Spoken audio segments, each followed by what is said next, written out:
What is one lesson that you have learned in the past year? What is one thing you can do to make 2022 the best year possible? And what is one thing that entrepreneurs need to keep in mind as we enter 2022?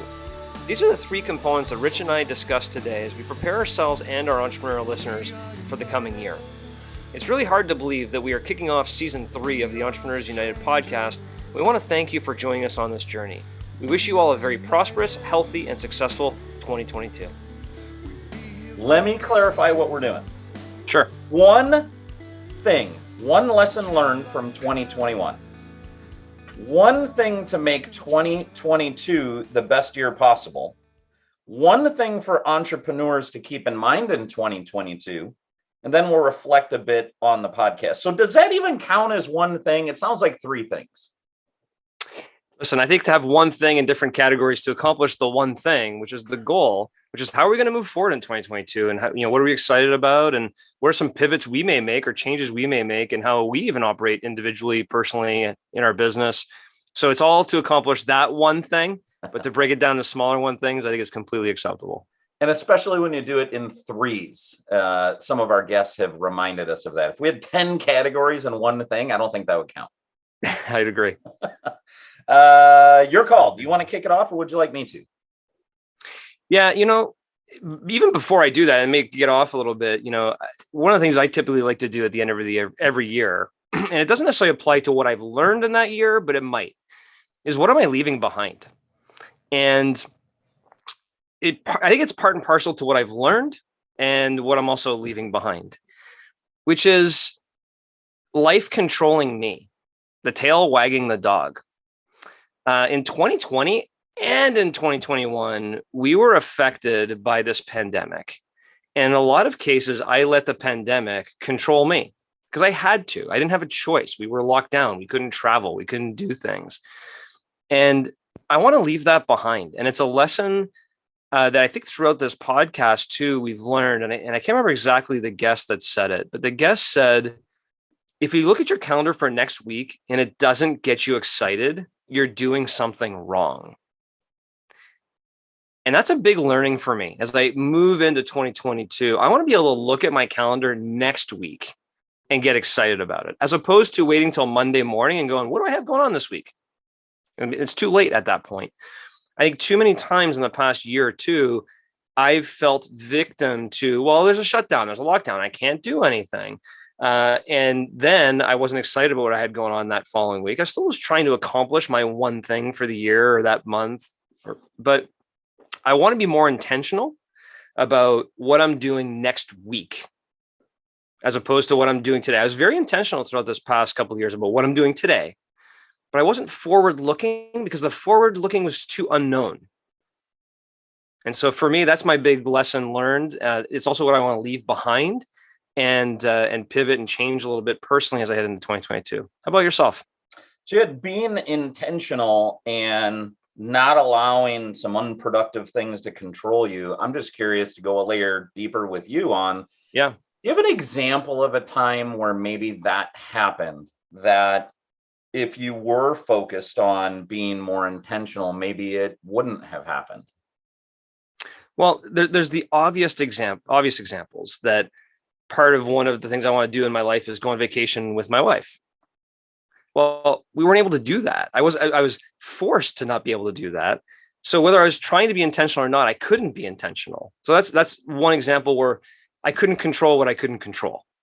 But then I fell victim to the situations where I possibly could have controlled to be more productive and more intentional about what I'm going to do next week. But because we were locked down, because we were shut down, because things, have always been touch and go throughout the past couple of years, I feel like I wasn't as intentional about my next week. And so, examples to that is the way I would feel on Monday morning where I'm like, what do I got going on this week? Well, if I don't know what I have going on this week, I'm probably not too excited about it.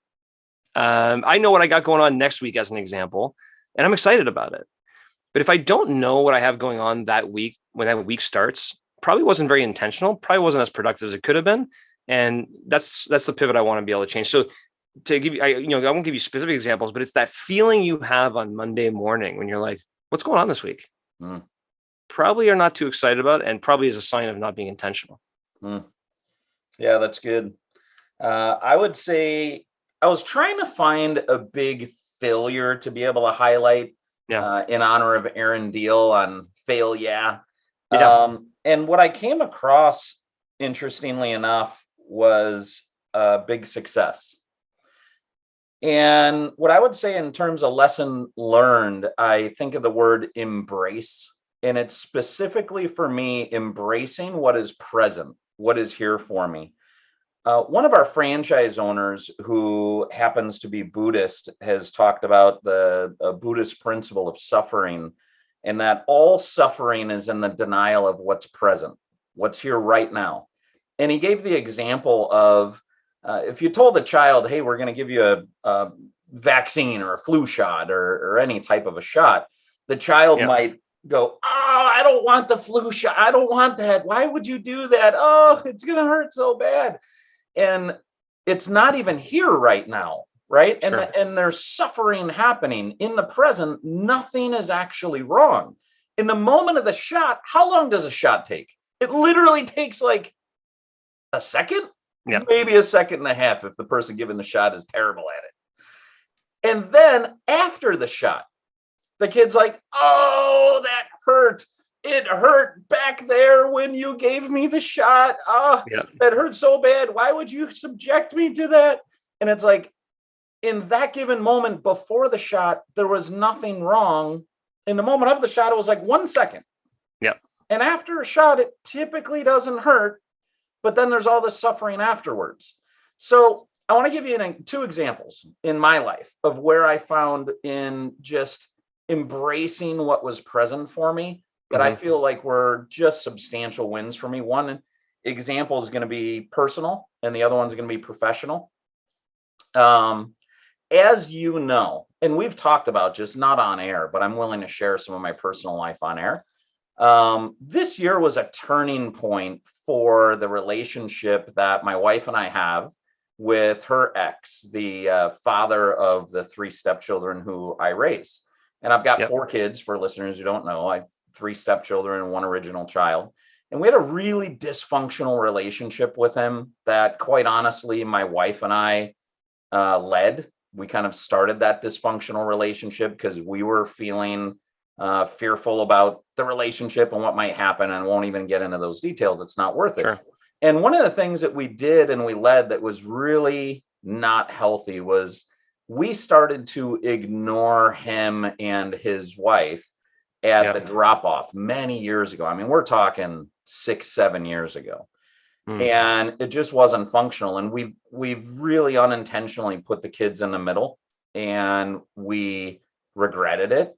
And we really didn't know how to get out of where we were.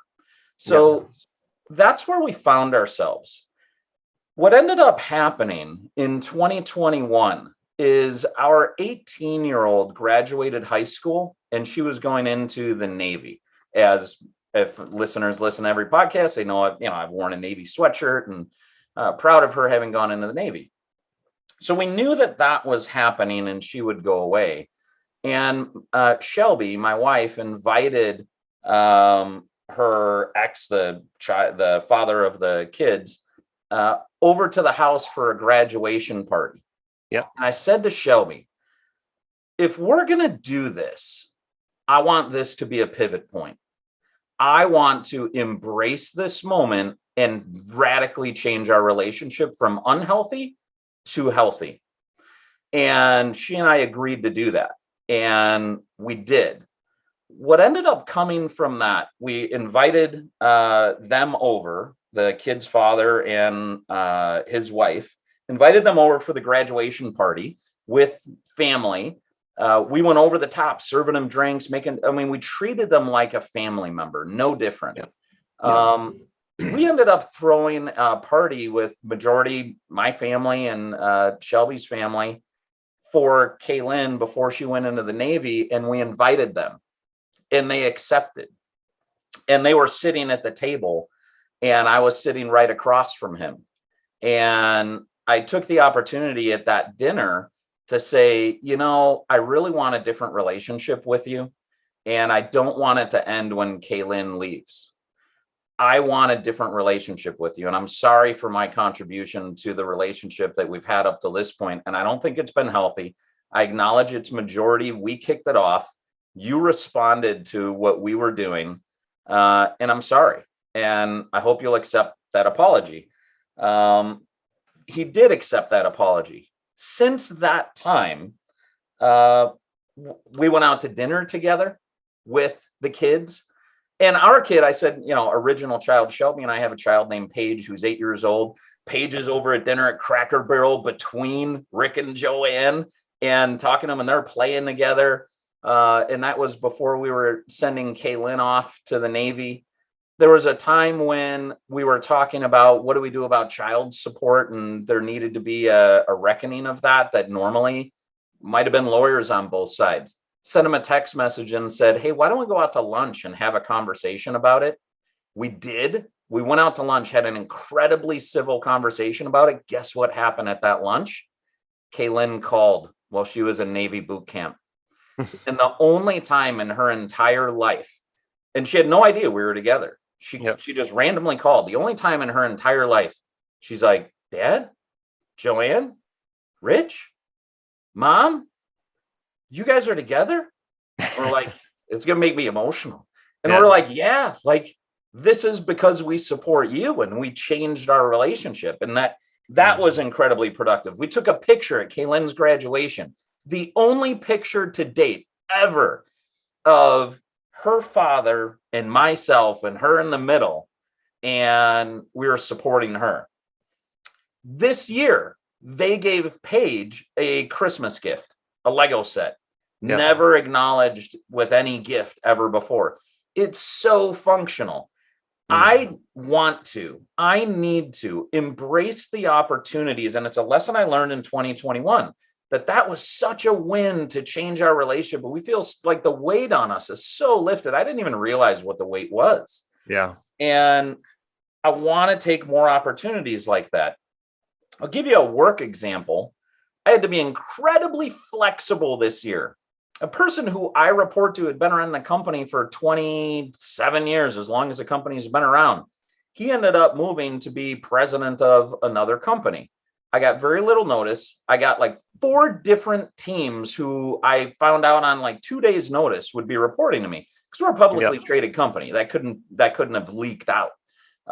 So it became public when it became public and everybody knew. And I took 4 different teams on in his absence. And I did a really good job of embracing what was there for me. And I had to reshuffle responsibilities. Well, then when it came time to fill his role, I knew that his particular role was not something that I would be skilled at long term. So I didn't even apply for the role. So somebody else ended up getting the role. I didn't even apply. And it turns out those 4 teams ended up, and I agreed, moving over to that other person. I had to be incredibly flexible there at what was present for me. And it ended up for me in a real success at CertaPro now, where I have my dream job, John, which is I get to work with the senior leaders of the company on practicing organizational health within their teams, looking at the strategy within their teams, breaking down any silos that may exist, working with those that have direct reports on their leadership skills. That never would have happened if I didn't embrace what was there for me and I didn't allow myself to be more flexible than sometimes what my nature is. Mm-hmm. So, man, when I was looking for a failure, I came across a couple of successes, and it all centered around this kind of embracing what's present that I'm not always great at and want to be intentional about, and use that in 2022. Those are great stories, Rich. And it brings through a little bit, I talked about what I want to leave behind, and I want to leave this lockdown behind. I want to free myself up. And it plays a little bit into what you're talking about, because the weight that you have when you have negativity going on, right? Or the way you felt about your relationship with your stepkid's father, right? It's draining. It's draining sometimes to have those feelings, that weight, that and sometimes you don't even realize it. You don't even realize how draining it is. No, you don't, because you have just as much joy to ignore it Yeah. and try and be, the tough person who's going to, not give in to the negativity of the relationship. But the weight off your shoulders in 2021 by embracing the present. And I'll also say this, which is very difficult for type A personality entrepreneurs to do, is to be the bigger person. You are the bigger person who spoke first, apologized first for your contributions, right? And made a decision, hey, let's move past this moment. And initially it was selfish driven a little bit for both of you guys, probably on both sides of the fence. But then when you both realized, hey, this is what's in the best interest of the kids, or in some cases the company, the weight off all of your shoulders came completely off. And so I love that you brought up the Buddhist, denial of what is present, and there's a lot of perception versus reality, the stories we talk about in our own heads. And it's another way to put it is, what are your obstacles? What are the obstacles that you face? And a few weeks back in my daily 20-minute white paper, I actually put down, what are all the obstacles that I have faced? They're kind of my restrainers, like what's holding me back. And there are quite a few things I would list down there. And, what I also started to do is, okay, well, how am I going to get rid of these restrainers? And to your point, one of those restrainers in your life was that relationship. And it kind of brings up, in 2022, probably a good initiative is, what other relationships or obstacles do we have that we can clear off the deck? Because it's just not worth it. It's just not worth that weight we can't feel, and get rid of them so you can move forward. Right. That's really good. The only thing I'm compelled, and thanks for the kind words you threw in there, and the only thing I'm compelled to want to come back to is, you use the words, I was the bigger person. And I want to correct that or change that. I don't think it was that I was a bigger person, because the insinuation in that is he was a smaller person. He wasn't the smaller person. What I was is, I made a decision. We are going to behave in a manner we're proud of. And Shelby and I talked about it. I was the man who I wanted to be, finally, because I found myself not feeling good about our relationship. And I know I was the one that let it off. And I wanted to be proud of myself again, and reinstill being proud of myself in my relationship with him. So bigger man, smaller man, like, it was just a decision to be proud of myself again. Yep. And Shelby and I talked about it, and we even said, they're not going to believe it. We're going to have to keep coming. It's going to have to be consistent. It's been so many years of a fractured relationship. They'll probably question it at first, and we're just going to have to keep coming. We don't need anything from them for us to act in the way that we can be proud of ourselves. We don't need a particular response from them. We're going to keep coming. We're going to keep coming with more compassion and pride in ourselves. So I just wanted to double back on that, because I think it's an important piece. Yeah, but Rich, I mean, most listeners don't know that you're a pretty big man. You're 6'3", 6'4", maybe. I mean, so you might have been physically, but you're right. It's a very fair correction that what I was really trying to articulate is, sometimes there's this ego battle that gets placed between who's right and who's wrong. And it takes that first person to kind of put that barrier down and say, you know what, introspectively, I've contributed to this, and I'm sorry. Yeah. And have no expectation of them saying the same thing on the other side. Like the one thing you just said that, I think the biggest person who's talked about this that I've heard is Gary Vaynerchuk. We've talked a lot on this episode. And one of the pieces of content that I love about what he talks about is, don't expect anything from anybody. Just keep giving. Just keep giving. And you know what? It will come back around, but don't expect anything from anybody. And in this particular case, you and Shelby made a decision, right? And you can also do this as entrepreneurs in your business, is just keep giving to your employees. Your employees, you'll have some employees that may not do right upon you, but do right to them. Because if you keep doing that, you'll find the right mix, right? So, okay, well, I love that way we started, which is what is the one lesson? Although you boiled yours into one lesson, but there's a few lessons I've boiled into it, but I'm giving you that one. But as we move forward, the next component was, what is the one thing you're most excited about? Is that correct? Yeah. Well, one thing that you want to do or something you're excited about that is going to make 2022 the best year possible. Awesome. So I want to start off with this on my end, because this is something I'll always remember about you. Hmm. We were in our 20s, traveling, working together, having a good time, and very frequently, you were even emotional when you were in your 20s. So that's nothing different about Rich Hoffman. But you would look over at me and go, John, do you realize these are the good old days? Yes.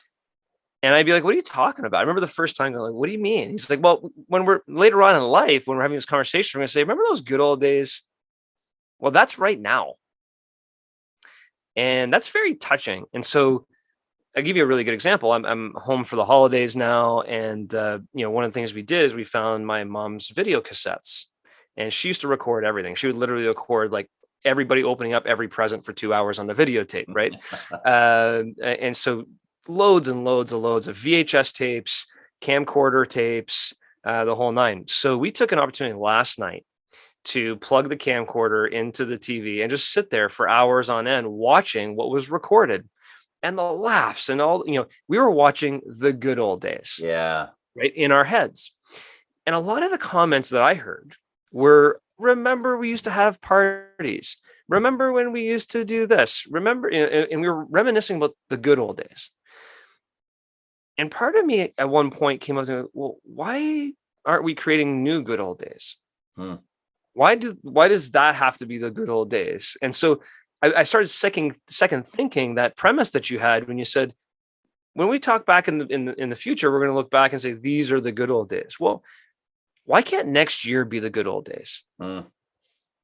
There's so much that life has to offer that, and it kind of combines part and parcel, Rich, to what I want to leave behind. I don't want to be restrained. I don't want the tail wagging the dog. I don't want life wagging me. I want me to wag life and control what we're doing, how we're doing it. And I want to look back at 2022 and go, that was a good year. That was one of the best years possible. Maximized everything that life had out there to offer. And that takes, maybe the next step, which is, how can you do that? And I think for me, it's part of the lesson that I continue to learn through this podcast, which is that clarity and intentionality. Do I have clarity on what I want to accomplish? And am I being intentional about scheduling those trips with my wife, scheduling, opportunities with my kids, business, making sure we're scheduling what we're going to do to accomplish the goals that we're going to accomplish, setting those goals, just having that intentionality around success in 2022 on all particular levels.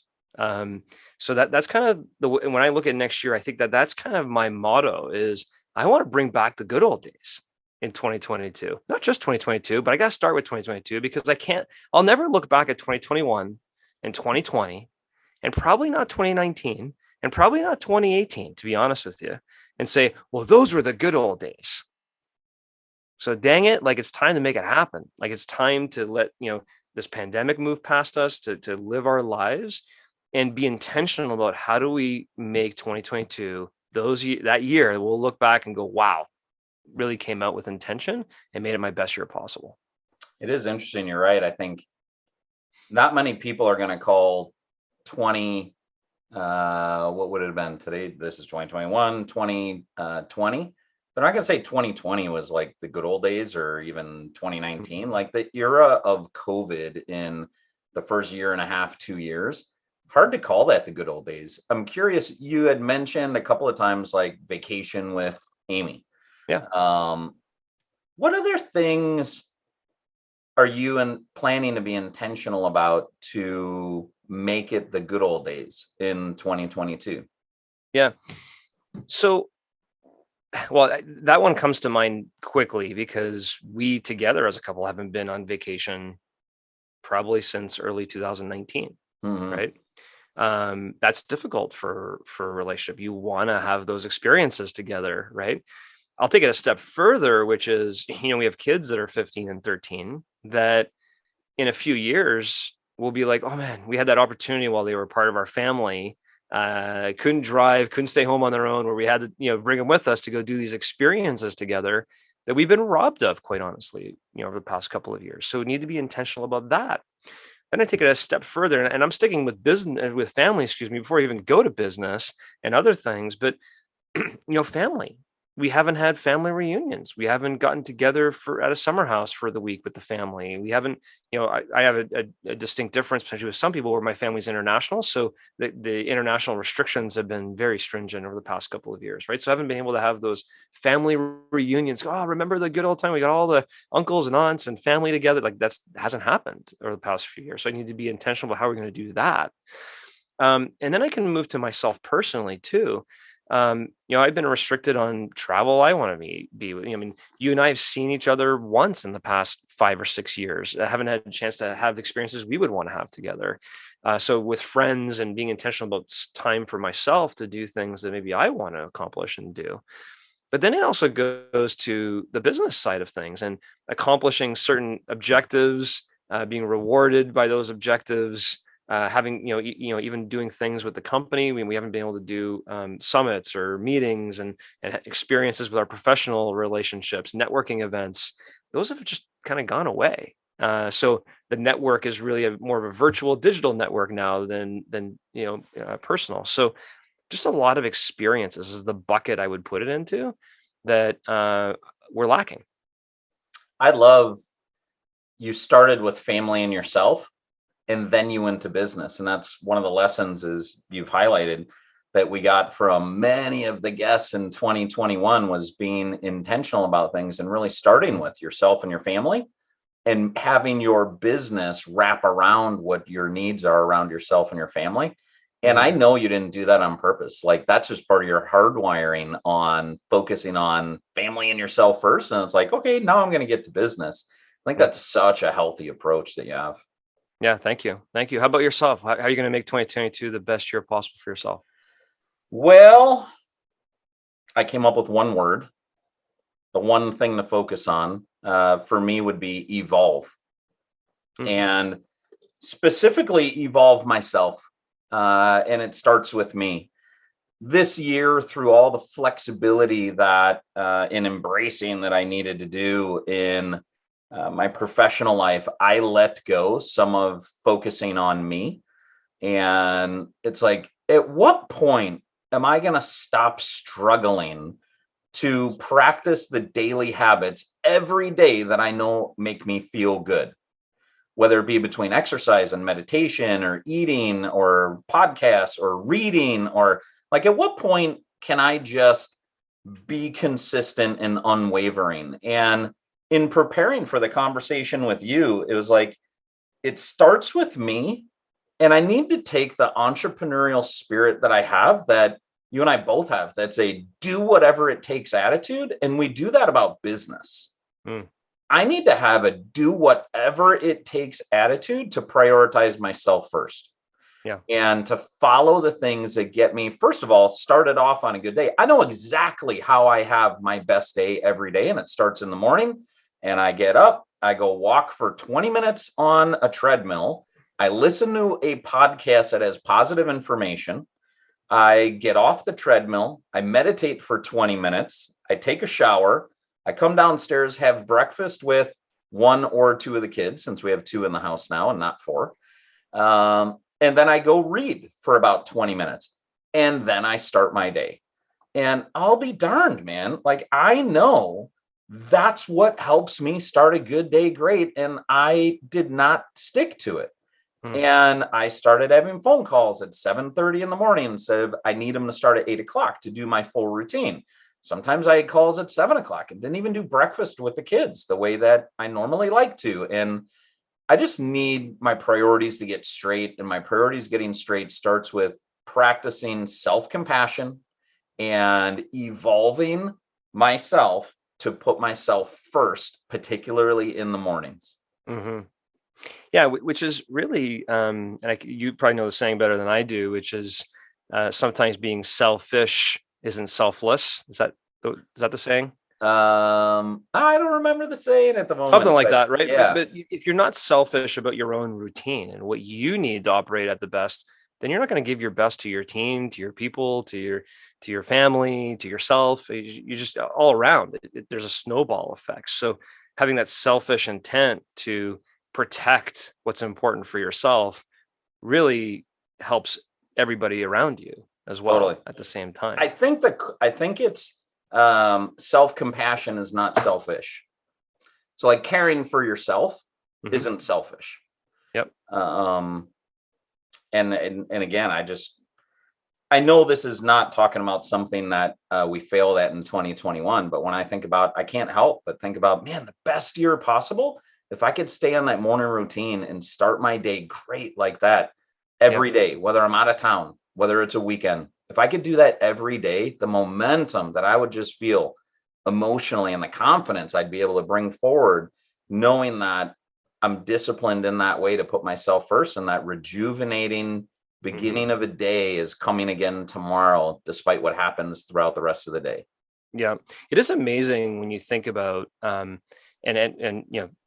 we're probably about 70 podcasts deep, consistent here for the past year and a half. And, if you think about the major theme that we've heard from a lot of entrepreneurial coaches and leaders and speakers, it comes back to exactly what you just talked about, which is you need to take care of yourself. You need to know exactly what you're trying to accomplish and be intentional about it and do it and have the discipline to do it.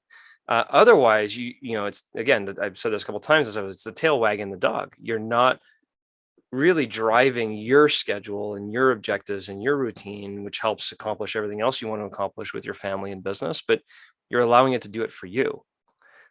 And so, to have the same level of structure and operational discipline that you have in your business to your personal life really can pay huge dividends. So no more 7 a.m. calls for you. Yeah. And I've got to keep remembering that our net results at the end of whatever time period you want to measure is an accumulation of a bunch of small choices that maybe didn't feel like it was a big deal in the moment. Like to skip one day of your morning routine, like, is that really that big of a deal?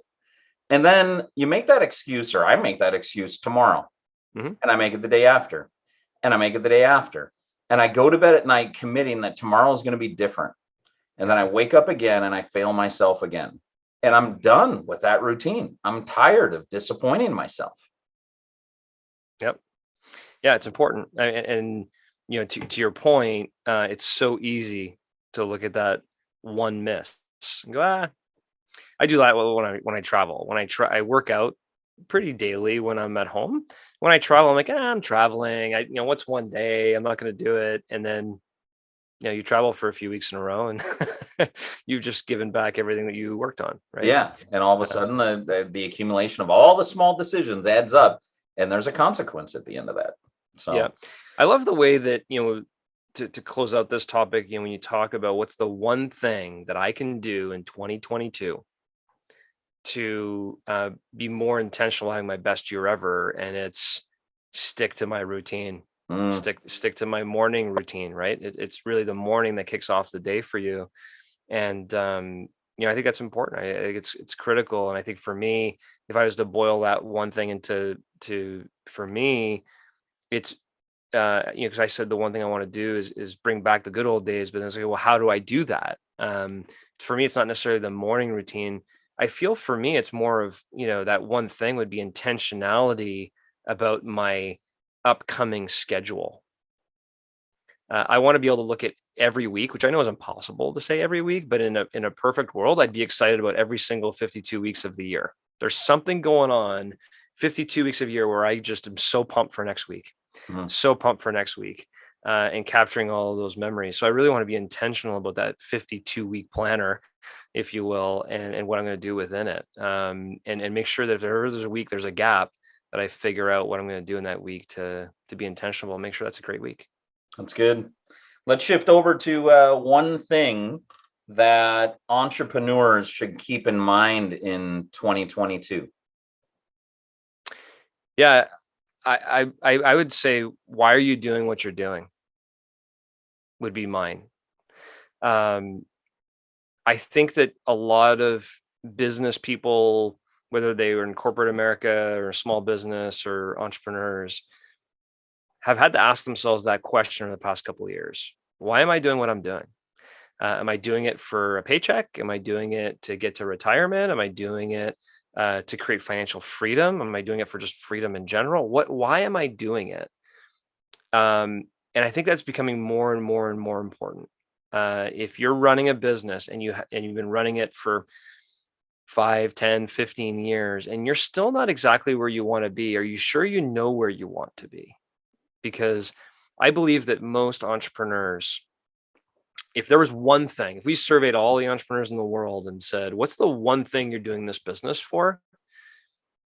It would probably be for freedom. They started their own, but they want to be in control of their own destiny. They didn't want to have to report to somebody with vacation time and controlling how much they're going to get paid. They wanted to have that freedom, that financial freedom, that time freedom that entrepreneurism can give you. Although that would be the resounding response, I think the majority of entrepreneurs don't experience it. And that is a problem. That is why there's a lot of entrepreneurial coaches out there. There's a lot of content around entrepreneurs because everybody's trying to reach out to entrepreneurs and say, okay, hold on a second. You're working yourself into the ground. You're not enjoying the good old days with your family. You're not experiencing that, and you haven't accomplished the financial freedoms yet. Are you sure you're on the right track? What is your why you're doing this business? Be crystal clear on what that is, because usually it's not all about money.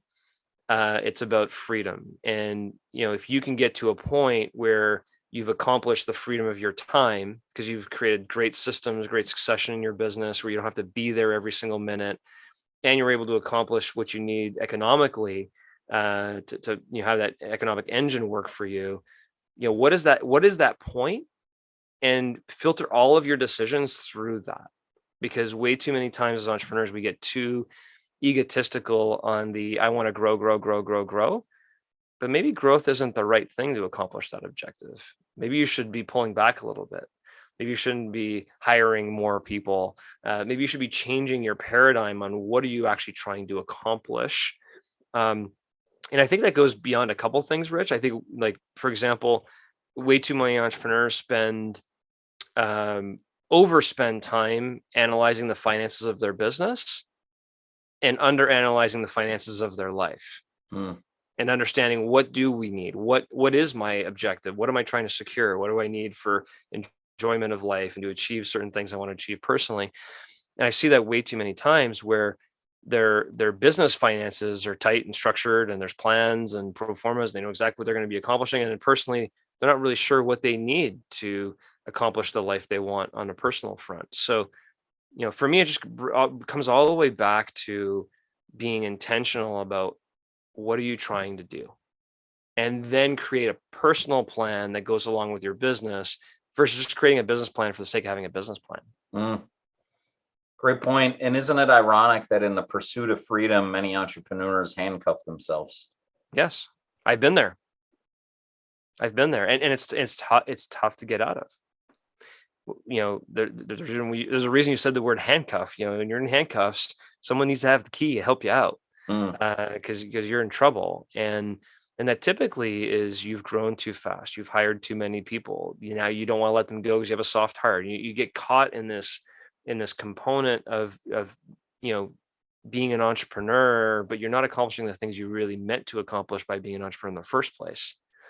So realign those priorities, know what you want, and then start making those decisions that are going to help you get there.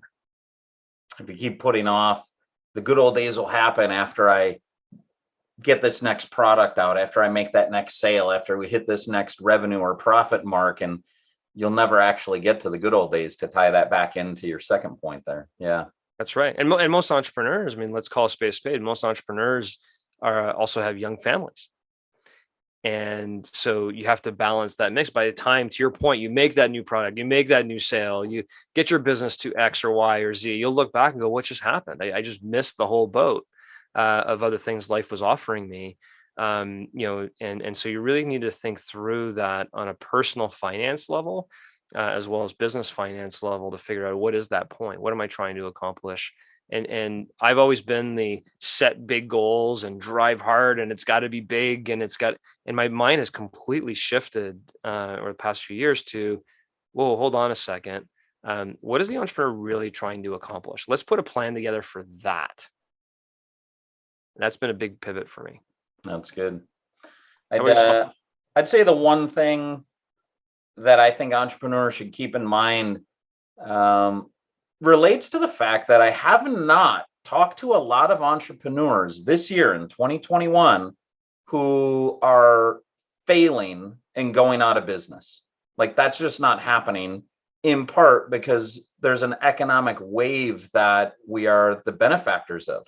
Hmm. A lot of entrepreneurs are really thriving, having career record sales in the business and as individuals. And if that's happening to an entrepreneur in 2021, and there's some career records that are happening, I would encourage entrepreneurs to consider that in part, it's happening because there's an economic wave of money that is occurring that we're not actually responsible for the fruits that wave is putting off. John, I read this morning in preparation for our conversation was a late November article I read that said $5.2 trillion was put out in COVID relief costs, and 1 trillion of the 5.2 was direct to taxpayers. Think about that. You got $1 trillion extra dollars floating around. Of course, people are going to buy more stuff. Now, here's the other part of what I'm saying, though. There's an economic wave. Well, what happens with every wave? Crashes. Eventually, it's going to crash. And eventually, that wave is going to go back out to sea. And the crash, to me, is rather obvious from reading and listening to really smart people that I synthesize what they're saying. We had a complete economic shutdown. And not just in the US, but like across the world. Everybody wasn't going to work, which has created supply chain shortages in nearly every industry.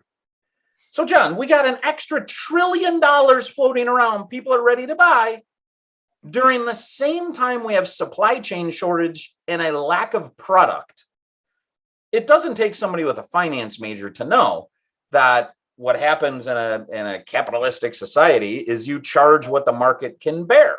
Yep. It means is there's going to be a lot of inflation going up and people aren't going to want to buy quite as much.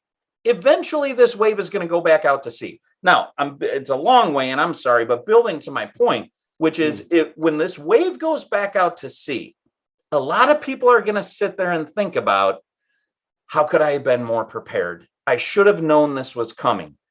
And what I challenge entrepreneurs to do and keep in mind is, what today, if you reflect on, boy, in the future, that economic wave is going to go back out, what will you wish you did more of today?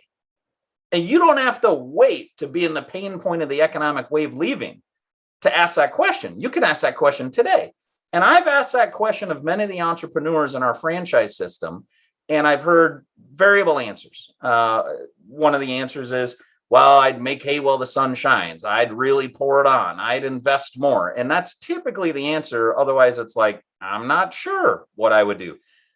One person gave me a really good answer. So I don't own this answer. The one person gave me a terrific answer.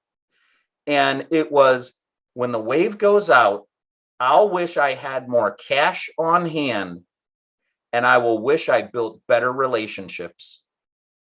And I could not agree more. I emphatically agree that we will wish we had, as entrepreneurs, we will wish we had more cash on hand, because cash is going to be king. And you've said that many times on this podcast. When the wave goes back out to sea, cash is going to be king, and relationships are going to matter even more. So I would encourage entrepreneurs to keep in mind, squirrel that cash away and build the relationships, because that wave is going to go back out to sea. And those are the things that are going to be standing that'll matter most. Whoa. Okay. There's a lot here, Rich. There's a lot here. And I couldn't agree with everything you said more. When you talk about the trillions of dollars that went out to people and businesses, it's not just that the government had a bank account with trillions of dollars and decided to disperse it. They decided to print $5 trillion worth of money, which is a problem, because when the government can just print whenever they want to print, the currency isn't as stable, and you now have this inflationary currency because there's more of it. Therefore, it's worth less, quite honestly. And I love hearing the example of if there was one Michael Jordan rookie card that was in pristine condition, it's worth a lot of money. If there were millions of Michael Jordan rookie cards that are in pristine condition, it wouldn't be worth anything because everybody has one. So scarcity is an issue. And when you print more of a currency, there's less scarcity, therefore it's worth less. This is why we're seeing a lot in the news media what's going on with Bitcoin as a digital gold, as an example, because it's more scarce than gold itself. And so you're seeing this whole new wave economically of cryptocurrencies that are coming in and going, hey, the US currency, which most of the world pegs itself on, is no longer credible because of printing. Then you have inflationary of just regular prices, right? I was looking at something last week on Twitter that, in 1975, I can't remember the exact year, it cost 25 cents for a Big Mac. Right now, a Happy Meal with a Big Mac is probably like $11 or $12, depending on where you are, probably 15 if you're in Canada. And so massive inflation is coming, which also leads to why we can't get staffing. Because you put an ad out there for $15 an hour. Well, for $15 an hour, they don't want to do your job, because for $15 an hour, they can get a better job over here with better benefits. And so this whole great resignation and staffing crisis, which then feeds into supply chain, because no one wants to work in the manufacturing facility for 15 cents or $15 an hour. They want to work for $25 an hour. And then the cost of product comes up, and it's just this whole economic wheel. You are right. Things go in cycles. And when the cycles are being controlled, we're putting ourselves in a position where it's going to crash. It's going to go the other way. There is going to be a recession of some kind sometime. That's inevitable. We don't know when it's going to be. We don't know how long it's going to be propped up. But what are you doing to prepare? And I love cash and relationships. It plays to both of those. I've promoted a video on here many times. There was a video I watched in the middle of the pandemic crisis back in 2020 that I thought was the best video I ever watched. Best video I ever watched. And I sent it out to other entrepreneurs who commented back, this is the best video I ever watched. And it was about cash. And it was really a model to which entrepreneurs should be looking at their businesses differently. Because when you ask a business to be evaluated, they first take out the P&L, the profit and loss statement, and then they take out the balance sheet. And this video really talked about how to measure your net operating cash flow.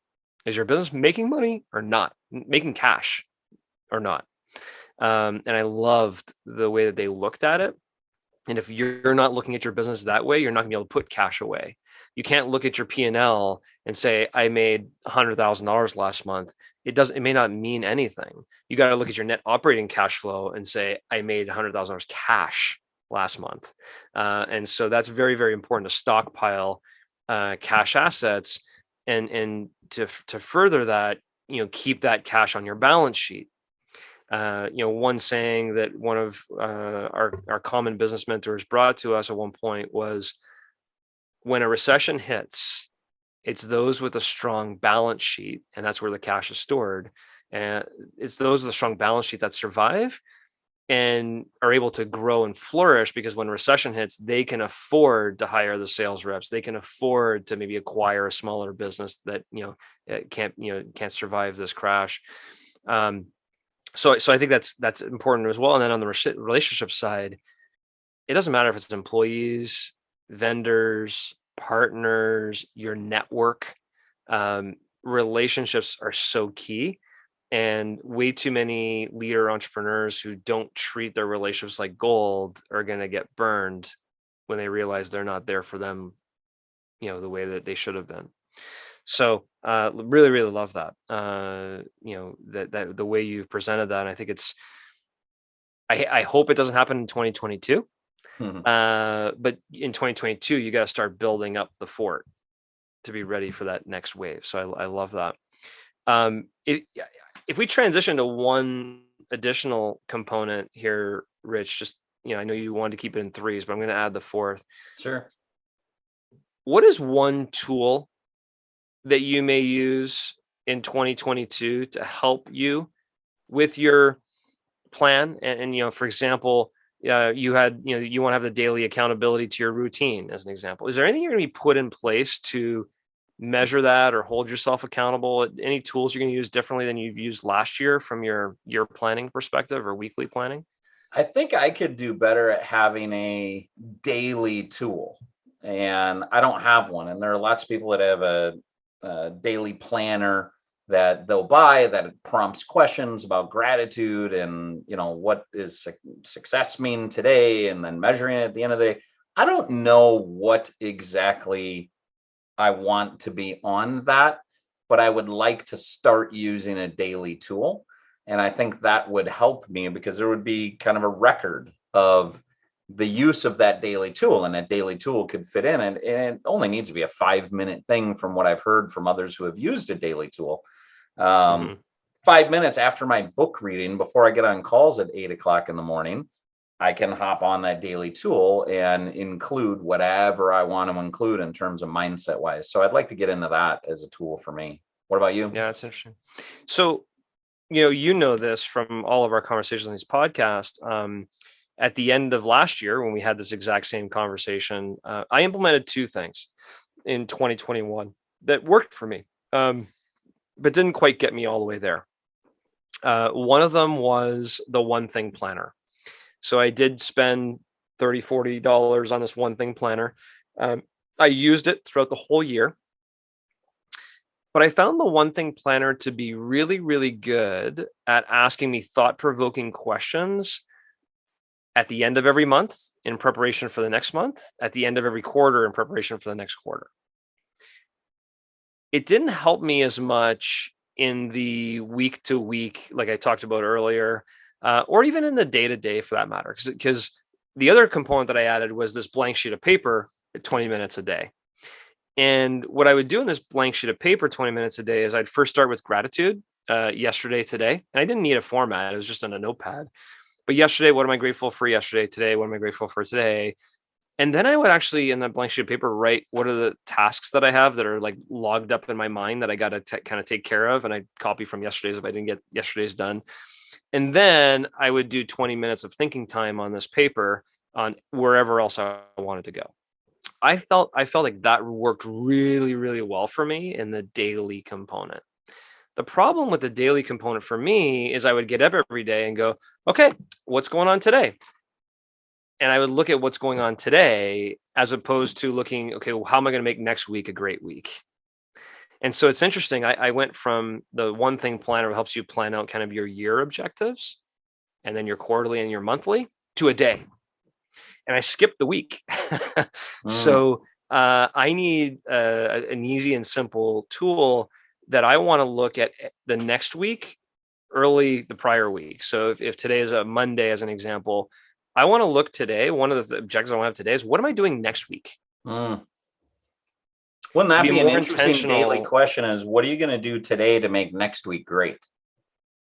And ask that every day. And again, I'm just trying to filter what you're saying through the lens of what I'm trying to do on the daily part. Is instead of asking it once a week, ask it every day. Like anything you could do today to make next week great. Yeah, because it fits back to our earlier conversation. I felt like in 2021, even though I had a plan, I was working kind of day to day and to accomplish that plan. So every day was a new day. Okay, what do I got going on today? But then I get through a whole week and I didn't really do anything that was exciting that week. I didn't really have a full thought in the whole week. And so I want to be more intentional about those weeks. So I'm going to backtrack a little bit and start having, a week ahead planning, or if not 2 or 3 weeks ahead planning into my routine. Well, if we look at the last piece of our conversation today on just reflecting on the podcast, I can't help but start with gratitude for you and our relationship and being able to connect once a week and talk to just great minds, absolute experts in their field, just mental giants that we get to ask the questions of and pick away to get answers to things we're genuinely curious about, on the bet that our listeners may be curious also and they may think like us. I appreciate our consistency. You and I have never missed. We've never blown each other off. We've actually only been blown off maybe twice by any guest ever. Our consistency when we make a commitment to follow through is second to none, and particularly to each other. So I appreciate doing this with you and the reconnection that we've had on a weekly basis, and the knowledge and wisdom we've been able to take part in. And I've integrated it in places in my business and personal life, frankly, I wasn't expecting. It has transformed my thinking and my action more than what I would have guessed. Just, hey, John and I are doing a podcast. Okay, great. Like, it's been transformational for me, and I appreciate doing it with you. Yeah, very well said. I mean, as we enter into season 3 here of Entrepreneurs United podcast, I think a lot of times you start something with an idea in mind of why you're doing it or what you plan to get out of it. It's been incredibly enriching, and probably one of the best sharpening of the saw mechanisms that I've ever had for myself. You and I both read or have read a lot of books, listen to podcasts. We're sponges to learning more about leadership and entrepreneurship. There's no better mechanism to be here with you, talking with some of these experts in their fields. And when we started this, it had this certain component of, let's see where it goes, and let's see if it's benefiting not only ourselves but also our listeners. And I certainly feel, from my perspective, learned a lot, sharpened the saw, expanded my network, given me new ideas to think about, has helped me as a leader and entrepreneur. And I know it's helped several others I've spoken to who listen to the podcast and gain something out of it. And so, a lot of times I come in these podcasts, if I can learn one thing, and I typically walk out with like 5 or 6 each podcast of new sayings or acronyms or learnings that I can pull out. And to your point, so many times I'm talking to or coaching other entrepreneurs, and I'm like, oh, you should go listen to this episode with blank, because we talked about that specifically and learn from an expert in that specific domain. So couldn't be more excited about what 2022 has to offer for our podcast and guests and conversations. And as you said, a lot of gratitude for you as well, and wish you all the best in 2022. Right back at you.